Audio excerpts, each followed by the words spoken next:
Los Diablos Chihuahuas was set to meet up in Bisbee, Arizona. It's an old mining town just north of the border. Back in the day, it was Shangri-La for those of us who wanted to live without the man breathing down our necks. The locals accepted everyone. Bikers, hippies, nomads. Anyone could call Bisbee home back then. Not anymore. It's been gentrified, homogenized, like all of America.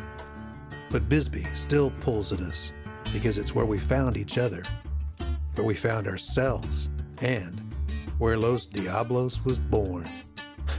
Back when we rode, Bisbee was our town. I would equate the Los Diablos Chihuahuas to Clint Eastwood in a Western, because it was just looking at this guy, knowing what could happen at any second. It was the tension that what seemed to be these subdued people with a dark side, you just quite weren't sure when it was going to come out. And we never saw it come out, but we never wanted to see it come out. That was the scary part. The Free the Penis campaign, were they part of that? Oh, well, it was called the Penis Liberation Front, as a matter of fact, you know. What was her name, Willow or t'other one? You know, she was an artist, as a matter of fact, the brainy one, and she got this idea that the male penis was something that, you know, so she something that could be celebrated or at least explored. So she had all these canvases, then she opened up a show downtown, and one of the old galleries, well, some of the respectable folks in town got all up in arms over it, and they made her shut that show down. And I believe on a dare, one of the children, what was that girl's name? The tall blonde. She was a striking looking woman, beautiful. But she hung a dildo out of her jeans and rode downtown on her bike with a big boner. That's right. Just coming downtown. Looked like a weather vane. That was it, you know. The Penis Liberation Front, I remember that.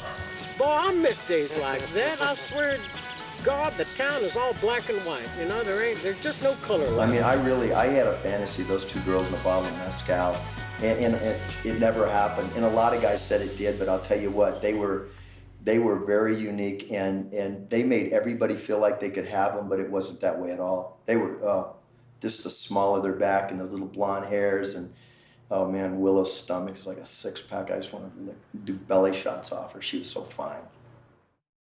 You know, the problem with Willow is guys were confused because she was intimidating, you know, and that was the problem. I think that, you know, a lot of men, unless the guy was real secure, he couldn't touch Willow with a 10-foot pole. It just wouldn't happen. And she wasn't swayed by their muscles or their bullshit either. I mean, Willow was one thing, but then there's Gypsy. And when she was drinking, and only when she was drinking, she would do anything on a dare. I mean, she would literally stand up on the hood of a car at 60 miles an hour on a dare. She was nuts. And I gotta say, I like that side of her.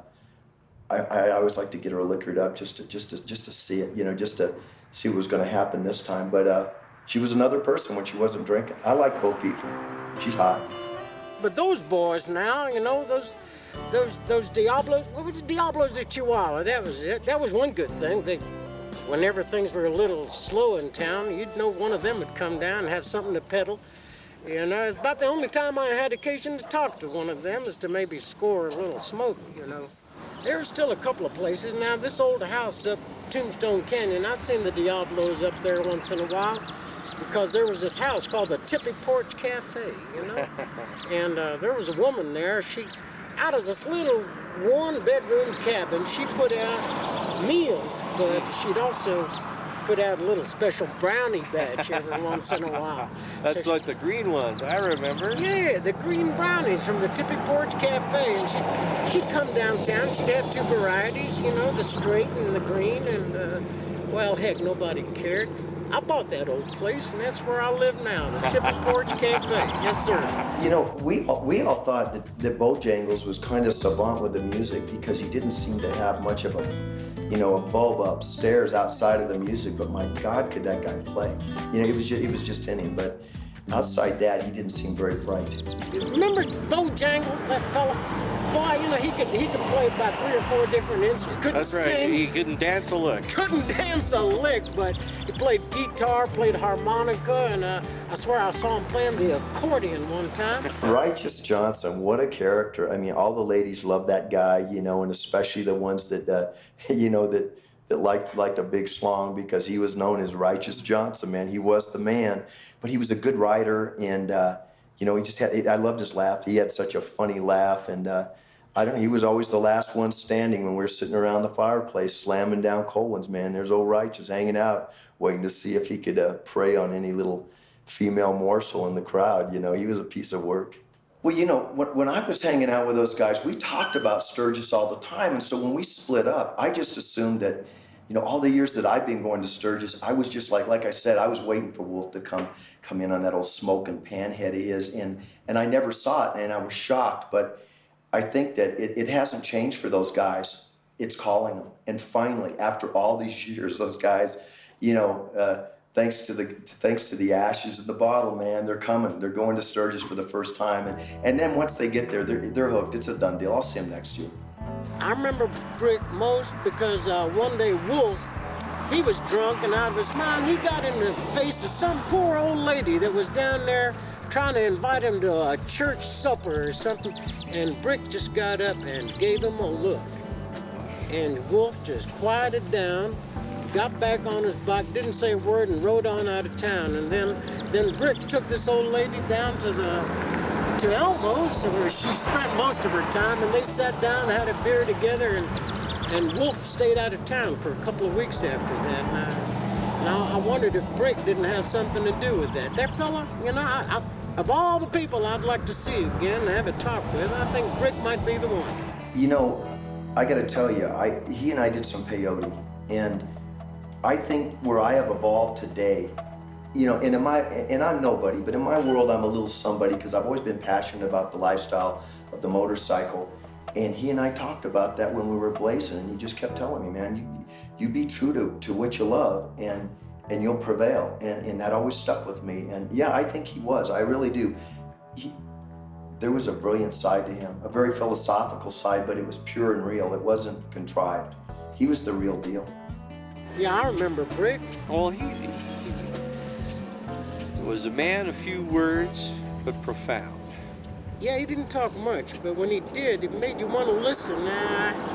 He certainly had to think about it. Well, I'll tell you about Brick. First time I came into town, I saw this gorgeous sight with long hair down the butt. I thought it was just beautiful. One, 'cause Brick was slender, you know. He wasn't this big fella. You weren't really afraid of him, but he had a presence about him. I fell in love with him before I knew he was a man, you know. And I kind of took to him after that. We'd have a few beers. He was one of the few I could sit and, you know, have a conversation with. Well, he commanded a presence everywhere he went. And I think, like you say, there was an energy about him. And I think when we all die, we're going to understand this. But right now, we sense it. We know it about Brick. He's one of the special ones. But I don't think we're going to know till we die what that really meant. But yeah, there's some major energy coming off that man. And he just touched people in a very special way. Yeah, no doubt about it. I mean, without him, let's face it, the club wouldn't be together. I can't figure out what it was that Brick had, but after spending some time with him, I always walked away kind of peaceful and quiet. He just had some kind of energy, you know, and he just happened to be a member of a motor, kind of the leader, you know. I mean, you wouldn't think of him as the leader. You know, I never knew what the rationale behind those guys were, but I know that the city was really concerned about them coming to town. I mean, they were, you know, anything like that, they get their panties in a wad, and so they were having special meetings knowing that they were coming to town. Yeah, and that's what I miss. The town has become so ordinary, you know, so everyday, and when those boys were around, well, hell, you know, I didn't ride with them then, but I would now if I could.